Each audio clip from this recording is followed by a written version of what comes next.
Que tu sois hypersensible ou pas, bienvenue à toi. Aujourd'hui, j'ai envie de te parler comment apprendre à mieux gérer ses émotions, même quand on est hypersensible.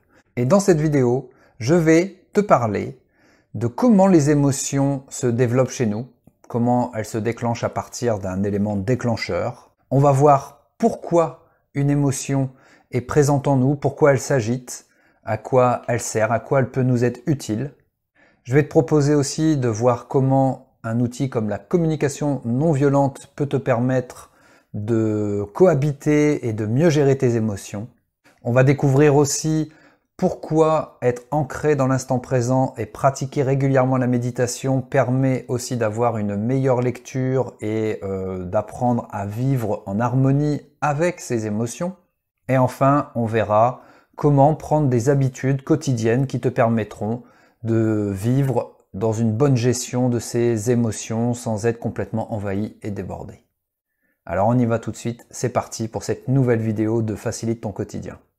Quand tu ressens une émotion en toi, tu peux déjà mettre du temps à prendre conscience de ce qui se passe en toi et parfois ça peut être compliqué de comprendre pourquoi cette émotion est présente. Ce qu'il faut bien savoir, c'est qu'une émotion, tu sais, un événement, alors que ça peut être par exemple, je sais pas, un décès, une séparation, une perte d'emploi, une perte de repères, une perte de confiance en soi. On a, dans notre culture, souvent tendance à croire que c'est un événement ou l'autre qui est responsable de notre émotion, de ce qu'on ressent. Par exemple, si tu te sépares avec quelqu'un et que tu te sens triste, déprimé, que tu as perdu toute confiance en toi, tu vas dire c'est sa faute à lui, il m'a trompé, il m'a lâché comme une vieille chaussette et depuis, je suis complètement déprimé à cause de lui. Alors, premier point que je souhaite préciser avec toi, c'est que nos émotions, on est seul responsable de ce qu'on ressent de nos émotions. L'extérieur n'est qu'un élément déclencheur. Ça va venir déclencher une réaction chez nous.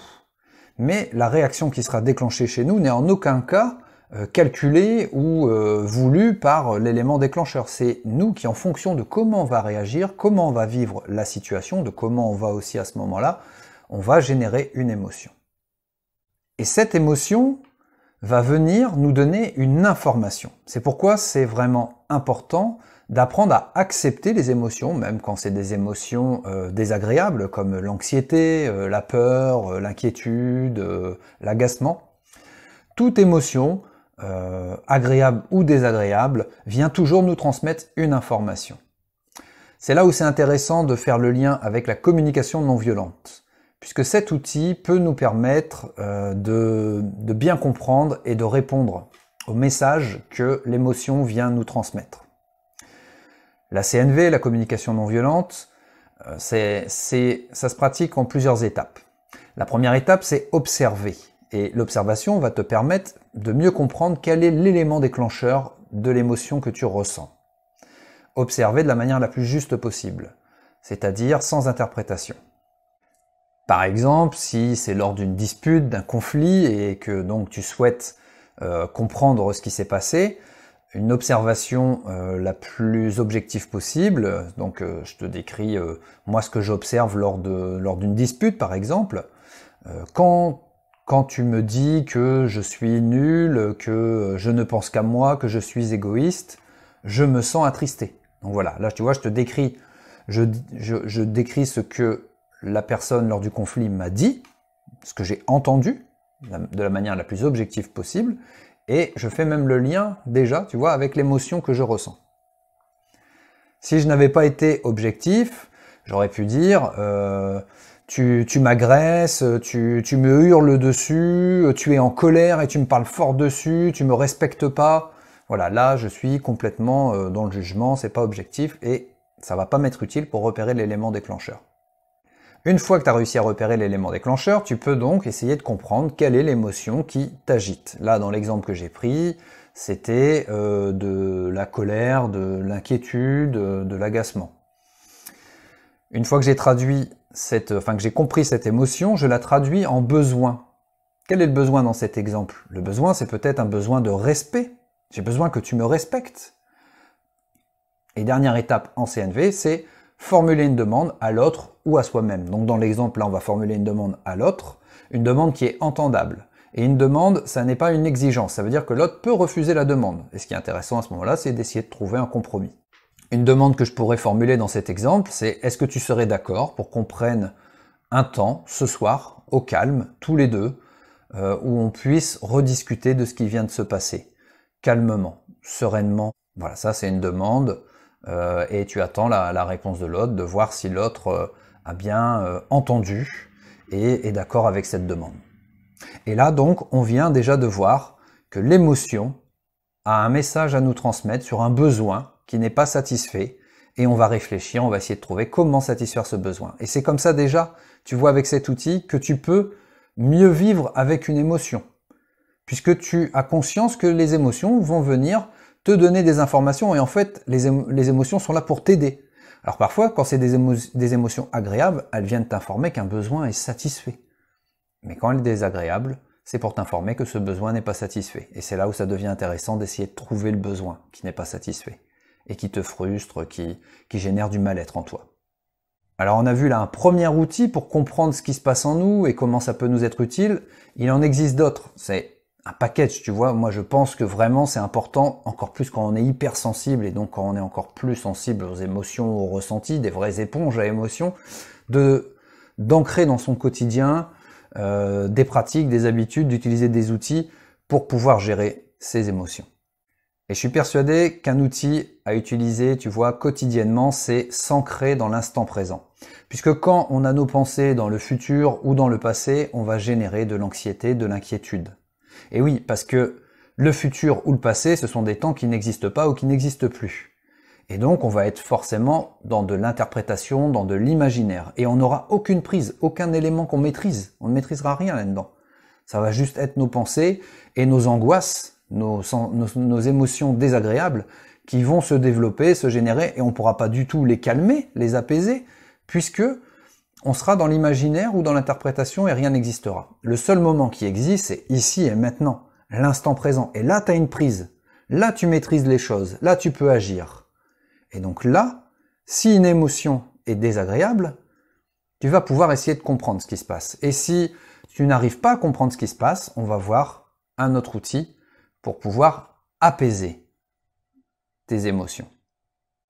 Apaiser tes émotions comment? En t'ancrant dans l'instant présent, en essayant de laisser passer les pensées, le flot d'agitation qui se passe en toi.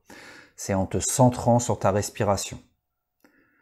En pratiquant la méditation de pleine conscience aussi régulièrement. Pourquoi? Parce que méditer, c'est un temps qui t'aide à t'ancrer dans l'instant présent, qui laisse des traces en plus dans la continuité d'une journée ou d'un moment. Il faut en faire l'expérience, tu sais, pour le ressentir, pour le voir, pour le vivre. Moi, je vois bien quand, au quotidien, les jours où j'ai pas pratiqué ma séance de méditation, j'ai tendance à être moins en alerte sur ce que je ressens, et, par exemple, avec mes enfants, à m'agacer, à m'énerver beaucoup plus rapidement. Alors que lorsque je médite, je vais sentir l'émotion monter en moi.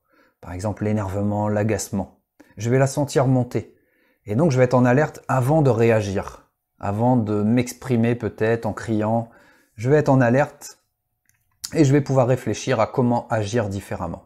Tandis que lorsque je ne pratique pas régulièrement la méditation, ça part tout seul, j'arrive pas à m'en rendre compte. Pour s'ancrer dans l'instant présent, pour être vraiment concentré, attentif à ce que l'on maîtrise, c'est des habitudes à prendre au quotidien, que je t'invite à découvrir, et des habitudes à prendre. Te lever plus tôt par exemple, ça te permet de ne pas être directement dans l'action, à courir partout dans ta journée, ça te permet de prendre un temps pour toi, un temps pour prendre soin de toi. Aller marcher dans la nature.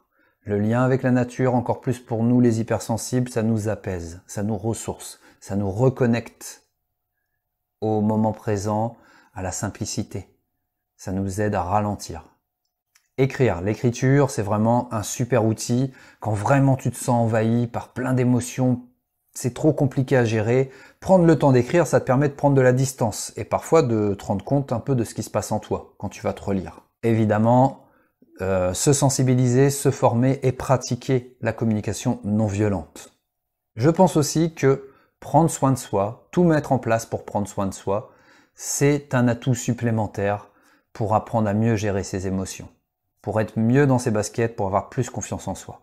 Et prendre soin de soi, c'est aussi prendre soin de son environnement, prendre soin de tout être vivant, être vraiment connecté avec la nature, avec l'autre être humain, en relation. Mais c'est aussi prendre soin de son physique, par une alimentation saine et équilibrée, en faisant de l'activité physique quotidienne, et aussi en prenant soin de son sommeil, en mettant en place des habitudes pour avoir un sommeil de qualité. Car si tu es fatigué, il y a des émotions qui vont venir prendre la place pour te mettre en alerte sur ton besoin de repos. Et ça va venir brouiller les autres messages peut-être que tu vas avoir. Voilà donc tout ce que j'ai à te proposer, à te conseiller pour être en mesure de mieux gérer tes émotions, même quand tu es hypersensible. Là, tu vois, je viens de te dresser la liste de tout ce que, au quotidien, peut vraiment, réellement t'être utile pour mieux vivre avec tes émotions en harmonie. Si tu souhaites encore plus de conseils, tu sais, j'envoie un mail tous les jours. Tu peux t'abonner à ces mails, c'est gratuit. Il y a le lien dans la description de la vidéo. Je te souhaite une belle journée, je te souhaite de cultiver ta connaissance sur l'hypersensibilité, sur comment prendre soin de soi au quotidien, comment s'épanouir davantage, et je t'invite à faire de chaque jour qui passe la plus belle de tes œuvres d'art. Je suis vraiment très heureux d'avoir fait cette vidéo pour toi et de te la partager. Si ça te plaît ce que je fais, n'oublie pas que tu peux t'abonner à ma chaîne YouTube, t'actives la petite cloche pour avoir les notifications quand il y a des nouvelles vidéos. N'hésite pas à liker si cette vidéo t'a été utile et qu'elle t'a plu, et à la partager à ceux pour qui ça pourrait être utile aussi. Et puis à mettre un commentaire aussi, tu sais, si tu souhaites. Je te souhaite une belle journée encore une fois, à très bientôt. Namasté.